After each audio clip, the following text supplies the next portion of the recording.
আসসালামু আলাইকুম রহমতুল্লাহি ওয়া বারাকাতুহু। সুপ্রিয় দাখিল শিক্ষার্থী বন্ধুরা, আশা করি তোমরা সকলে অনেক ভালো আছো। তো তোমাদের জন্য আজকে দাখিল নবম শ্রেণীর আরবি প্রথম পত্র প্রশ্নটি দিয়ে দিলাম। তো তোমরা প্রশ্নটা দেখে নাও ভিডিও থেকে, আর বেশি বেশি চ্যানেলে সাবস্ক্রাইব করে এবং বেশি বেশি কমেন্ট করো আর লাইক করা করে দাও। আর কার কি প্রশ্ন লাগবে অবশ্যই কমেন্ট বক্সে আমাকে জানিয়ে দিবে। আর এটা হলো আল ফাতহা সিরিজের প্রশ্ন, তো সবাই দেখে নাও এবং বন্ধুদের মধ্যে শেয়ার করে দাও, ঠিক আছে? প্রশ্নটা বেশিক্ষণ ইউটিউবে রাখা হবে না, তাই তারা সবাই তাড়াতাড়ি দেখে নাও আর বন্ধুদের মাঝে শেয়ার করে দাও। ওরা লাইক চাই, তোমরা যদি বেশি বেশি লাইক করো তাহলে তোমাদেরকে সব প্রশ্ন ফ্রিতে দিয়ে দেবো, ঠিক আছে? তো ওরা লাইক করো এই ভিডিওতে। আর কার কি প্রশ্ন লাগবে অবশ্যই কমেন্ট করে আমাকে তাড়াতাড়ি জানিয়ে দাও, তোমাদেরকে ইনশাআল্লাহ দিয়ে দেওয়ার চেষ্টা করবো।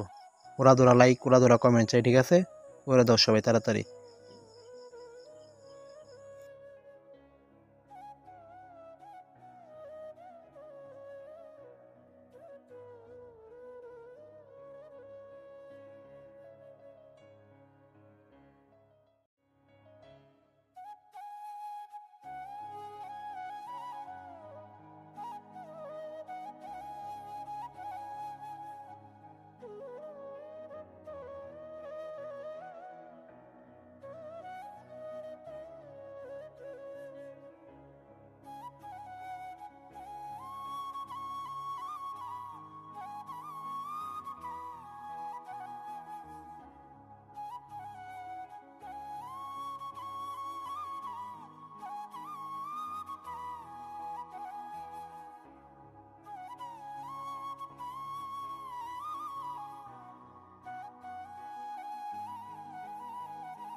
Meow.